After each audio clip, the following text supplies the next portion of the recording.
Hello दोस्तों, economics for review में आप सभी का स्वागत है। सेमेस्टर 5 22-26 के जितने छात्र हैं उन सभी का इकोनॉमिक्स मेजर पेपर का लगातार प्लेटफॉर्म पे हमारे क्लासेस चल रही है।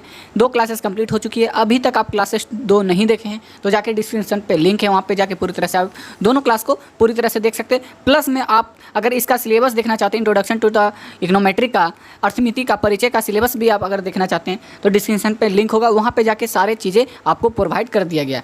जितने भी मटेरियल है लगातार हमारे एग्जाम से पहले सारे प्लेटफॉर्म पे मिल जाएंगे दोस्तों। तो बस आपको करना क्या है, हमारे इकोनॉमिक्स रिव्यू पे आपको अपडेट रहना है। इकोनॉमिक्स मेजर पेपर 9 के क्लासेस पूरी तरह से कंटिन्यू चलेंगे। उसके बाद मेजर 9, 10, 11 तीनों पेपर लगातार कंटिन्यू आएंगे और साथ में मोस्ट इंपॉर्टेंट क्वेश्चन के साथ आज क्लास 3 में आप सभी को मोस्ट इंपॉर्टेंट क्वेश्चन के साथ साथ आज आप सभी को बतलाने वाले हैं किस प्रकार से आप एग्जाम में लिखेंगे ताकि आप सभी की अच्छी खासी नंबर दे सके। अगर आप थोड़ा सा भी लिखते हैं तो इतना सटीक लिखिए ताकि आपको 15 नंबर में कम से कम नहीं तो 10 नंबर आराम से दे दे। तो आइए किस प्रकार से आपको लिखना है और क्लास 3 में कौन से क्वेश्चन का आज आप सभी को डिस्कशन किया जाएगा, साथ में पूरी तरह से बारीकी से बताया जाएगा कि आपको आंसर किस तरह से एग्जाम में लिखना है। आइए वीडियो मतलब कि तीसरा क्लास में अगर आप देखें तो संख्यांकी के बारे में बताना है। संख्या की अनुमिति क्या है, अर्थमिति में किस प्रकार का योगदान है। देखिए संख्याकी स्टैटिक्स, जो स्टैटिक्स आपको इकोनॉमिक्स से रिलेटेड क्वेश्चंस आते हैं, रिलेटेड विषय है, तो उसमें आपको क्या बताया जाता है कि संख्या की अनुमिति का अर्थमिति में किस प्रकार से योगदान है। अब अर्थमिति देख रहे हैं, मतलब अर्थमिति मतलब इकोनोमेट्रिक, इसके मतलब क्या होता है इकोनोमेट्रिक। इकोनोमेट्रिक में स्टैटिकल का इन्फरेंस का किस प्रकार से योगदान बोला जाए या उसका सहयोग बोला जाए, किस प्रकार से। तो विवेचना कीजिए, एग्जाम में आपको पूछ सकता है क्या, विवेचना के साथ साथ आपको पूछ सकता है उसके वर्णन करे या व्याख्या करे या क्या है, या पूछ सकते हैं संख्या की अनुमिति में अर्थमिति का किस प्रकार से संबंध है, उसके बारे में संपूर्ण टिप्पणी लिखें। इस प्रकार से भी क्वेश्चन पूछा जा सकता है। तो इसमें दोस्तों आपको 3 क्वेश्चन में कम से कम 4 प्रकार से क्वेश्चन पूछे जा सकते हैं। बस आपको घबराना नहीं है, किसी तरह भी पूछा जाए बस आपको पूछ लिया जाए संख्या की अनुमिति का अर्थमिति, बस इतना अगर आपको एग्जाम में जोड़ दें तो आपको समझ जाना है कि यही आंसर आपको दर्शा देना है अपने आंसर शीट में। तो आइए किस प्रकार से इस क्वेश्चन को डिस्कस करते हैं और अपने बारीकी से एक बारीकी से समझाते चलेंगे। उम्मीद करता हूँ वीडियो को लास्ट तक देखेंगे ताकि आप सभी को पूरी तरह से आंसर को कॉन्सेप्ट समझ में आए, क्योंकि कॉन्सेप्ट अगर समझ में आती है तो अगर आप एक बार भी वीडियो देख लेते हैं तो काफ़ी हो जाती है।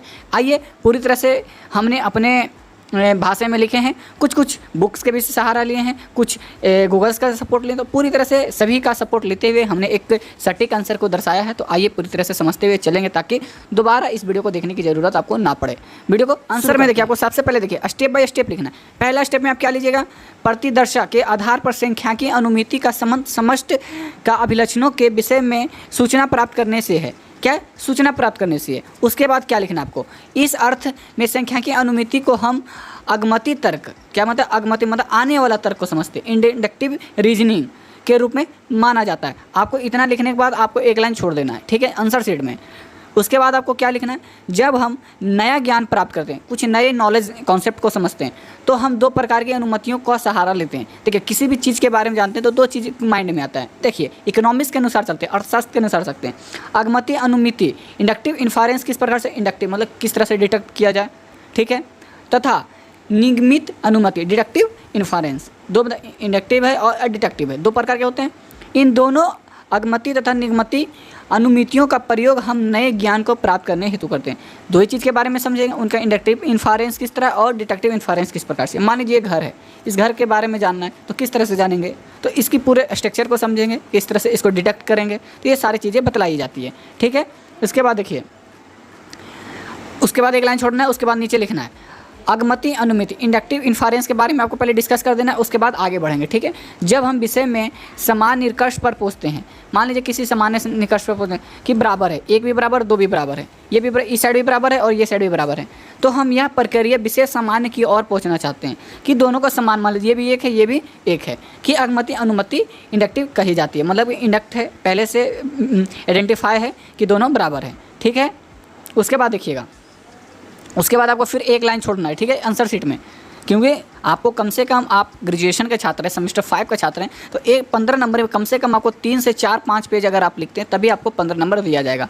देखिए उसके बाद एक लाइन छोड़ के क्या लिखिएगा, आगमन निर्णयों में अनुचित का अंश आवश्यक पाया जाता है क्योंकि प्रयोगों के आधार पर व्यापक कथनों में पूर्ण रूप से निश्चित का लाना यह संभव नहीं है, परंतु यदि प्रयोग निश्चित समय के आधार पर हो, इतना जरूर है कि आगमति अनुमिति में जो निश्चितता का अंश विद्यमान है उसे हम कम किया जा सकता है।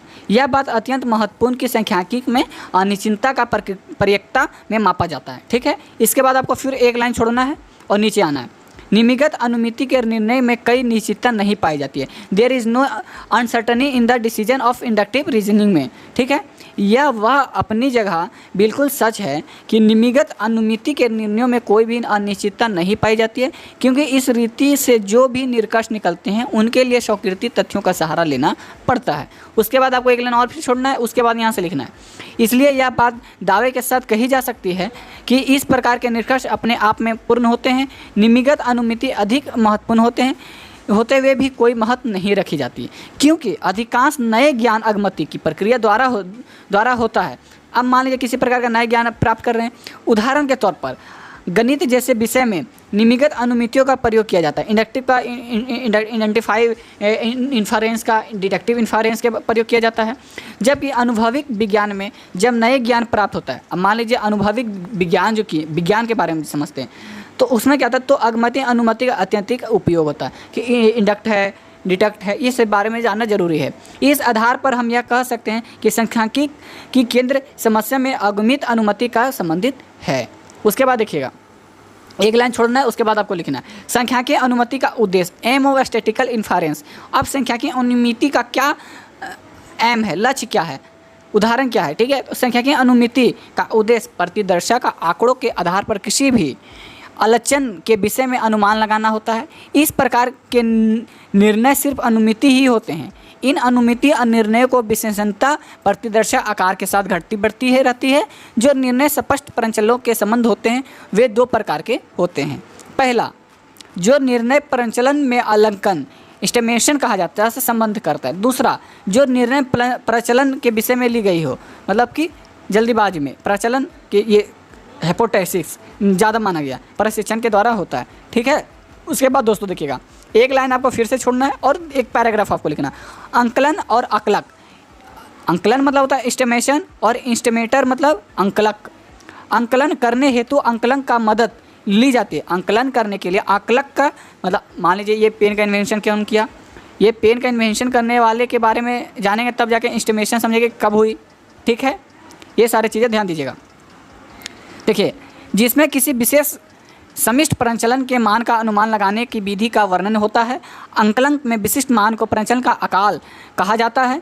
दूसरी तरफ परिकल्पना प्रशिक्षण के तहत प्रचलन के मान के विषय में पहले से मान्यता बना ली जाती है। प्रतिदर्शा द्वारा उपलब्ध कराई गई सूचना के आधार पर प्रशिक्षण प्रतिदर्शा टेस्ट स्टैटिक्स तैयार होते हैं। इन प्रतिदर्शों जो परिकल्पना का प्रशिक्षण किया जाता है। उस इतना लिखने के बाद आपको एक लाइन फिर छोड़ना है। फिर नीचे आपको क्या लिखना है, यहाँ पे देखिएगा, सांख्यिकीय अनुमिति में हमारा संबंध एक अंकलन या समिष्ट प्रचलन के संबंध प्रशिक्षण प्रतिदर्शा से होता है। हमारे पास विश्लेषण करने के उद्देश्य से एक ही प्रतिदर्शा होता है जिसमें हम एक ही अनुमान प्राप्ति कर पाते हैं। यदि हम किसी भी कारणवश समिष्ट से कई प्रकार के प्रतिदर्शा लेते हैं तो उनसे इस प्रकार के अनुमान प्राप्त हो सकते हैं। इस संबंध में 3 सभिमन्यु होती है जो निम्न प्रकार से हैं।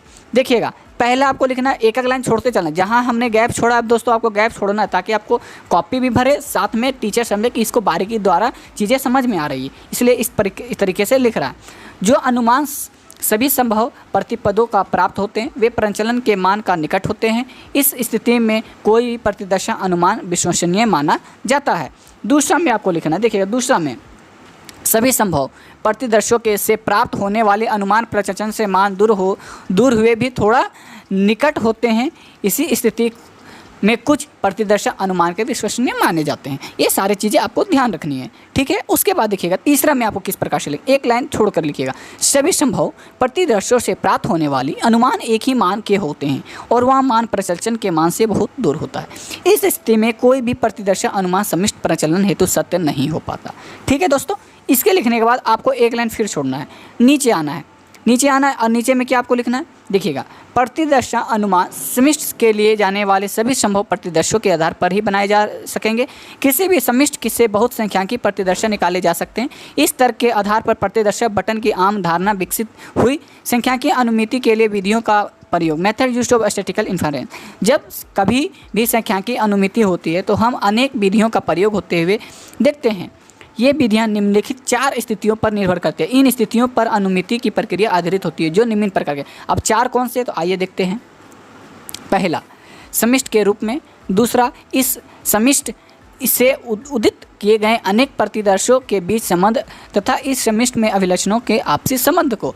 तीसरा, एक प्रतिदर्शा अभिलक्षण एवं कई प्रतिदर्शा अभिलक्षणों के मध्य संबंध है। एवं चौथा में एक प्रतिदर्शा जिसे व्यवहारिक रूप से प्राप्त किया जा सकता है। 4 आपको ये थोड़ा थोड़ा लिख देना। थोड़ा भी अगर आप देखते हैं, ध्यानपूर्वक समझते हैं तो आपको अच्छे तरीके से आंसर में आप लिख सकते हैं। आइए, तो दोस्तों इस प्रकार से आपको इतना लिखना है। ज़्यादा नहीं, हमने कितना पेज ज़्यादा तो किए नहीं, हमने 3 पेज में आपको हमने ये सारे क्वेश्चन को कराए हैं। उम्मीद करता हूँ ये सारे कॉन्सेप्ट आपने समझे होंगे। अगर किसी प्रकार की हमारी लैंग्वेज में कन्फ्यूज़न होगी या हमारे पढ़ने में गलतियाँ हुई होगी दोस्तों, तो माफ़ कीजिएगा। जल्दीबाजी तो है नहीं, बट कोशिश रहती है हमारी कि जल्दी से जल्दी चीज़ों को प्रोवाइड किया जाए ताकि आप सभी तक सारे मटेरियल को मिल सके। एग्ज़ाम से पहले पूरी तरह से हम इंट्रोडक्शन टू इकोनोमेट्रिक का क्लासेस ख़त्म कर देंगे, साथ में मेजर 10 को भी ख़त्म कर देंगे और 11 को भी ख़त्म कर देंगे। बस हमारे प्लेटफॉर्म पे आपको सब्सक्राइब करके हमारे प्लेटफॉर्म को रखना है ताकि नई नई चीज़ें हमारे प्लेटफॉर्म पर अपडेटेड होती है। ठीक है दोस्तों, अभी हमारे प्लेटफॉर्म पे लगातार आपको सेमेस्टर 5 को लेकर पूरी तरह से तैयारी की जाएगी। मोस्ट इंपॉर्टेंट क्वेश्चन से तैयारी कराए जाएंगे। एक्स्ट्रा क्लासेस के लिए एग्जाम के बाद सेमेस्टर 6 के क्लासेस स्टार्ट हो जाएंगे। तो दोस्तों जितने भी हमारे प्लेटफॉर्म पे ओरिजिनल ऑर्गेनिक सब्सक्राइबर आते हैं, मैं उम्मीद करता हूँ वही सब्सक्राइब करें, अन्यथा आप सब्सक्राइब ना करेंगे तो चलेगा, आप देखें और चले जाएँ। जो हमारे प्लेटफॉर्म पे हमेशा जुड़ना चाहते हैं, नई नई चीज़ें सीखना चाहते हैं, वही सिर्फ हमारे प्लेटफॉर्म को सब्सक्राइब करते हैं। अन्यथा आप सभी से अनुरोध करता हूं आप वीडियो भी देख लेते हैं तो उतना मेरे लिए काफ़ी है दोस्तों। तो आज के लिए इतना ही दोस्तों। किसी प्रकार की समस्या रही तो हमारे प्लेटफॉर्म पे आप कमेंट करें और आपको कौन सी मटेरियल चाहिए हमारे प्लेटफॉर्म पे कमेंट करके आप मटेरियल को प्रोवाइड करवा सकते हैं। आज के लिए इतना ही। कल नेक्स्ट क्लासेस में एकदम मोस्ट इंपॉर्टेंट क्वेश्चन चलने वाली है। उम्मीद करता हूं कि आप हमारे प्लेटफॉर्म पे वेट करेंगे नेक्स्ट क्वेश्चन के लिए, नेक्स्ट वीडियो के लिए, और चीज़ें को ध्यानपूर्वक पढ़ें ताकि आपके एग्ज़ाम को लेकर चीज़ें को क्लियर करते दिया जाए। तो जय हिंद, जय भारत दोस्तों।